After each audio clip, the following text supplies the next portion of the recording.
Hello' everyone, আজি আমি class 10ৰ প্ৰতিস্থাপন পদ্ধতিৰে ৰৈখিক সমীকৰণৰ জোৰ সমাধান কৰাৰ এটা প্ৰশ্ন আজি আমি ডিছকাছ কৰিম। তো প্ৰতিস্থাপন পদ্ধতিৰে যিকোনো এযোৰ ৰৈখিক সমীকৰণ সমাধান কৰিবলৈ প্ৰথমতে আমি যোনকেইটা সমীকৰণ দিয়া আছে সেইকেইটা আমি লিখি ল'ম। x plus y is to 14, এইটো আমি দি দিম সমীকৰণ 1, আৰু x minus y is to 4, এইটো আমি দি দিম সমীকৰণ 2। ইয়াৰে যিকোনো এটা সমীকৰণৰ পৰা আমি xৰ মানটো উলিয়াই ল'ম। কেনেকৈ উলিয়াই ল'ম আপোনালোকে চাই যাওক।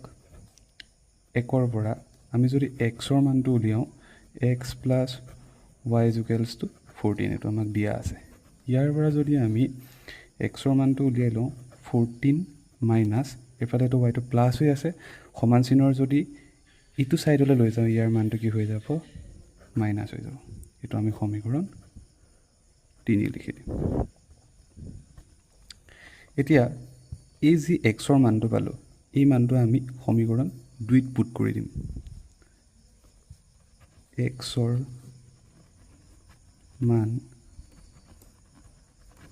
সমীকৰণ 2ত পাতি, সমীকৰণ 2টো আছিলে x minus y is to 4। ইয়াত যদি আমি xৰ জেগাত xৰ মানটো পাতি দিওঁ, 14 মাইনাছ y ইজ টু 4 হৈ যাব।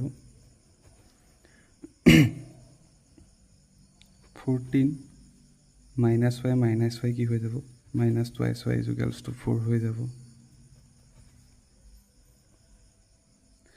Minus twice y is to 14টো এইফালে প্লাছ হৈ আছে, এইফালে লৈ যোৱাৰ লগে লগে মাইনাছ হৈ যাব।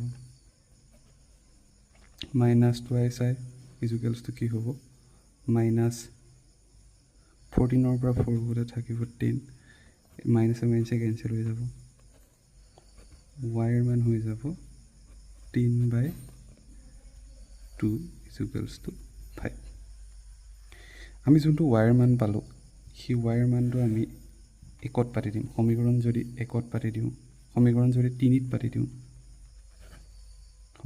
3ত পাতি দিওঁ, তেতিয়া হ'ব x is to 14 minus y, x equals to 14 minus 5, x equals to 14ৰ পৰা 5 গ'লে 9।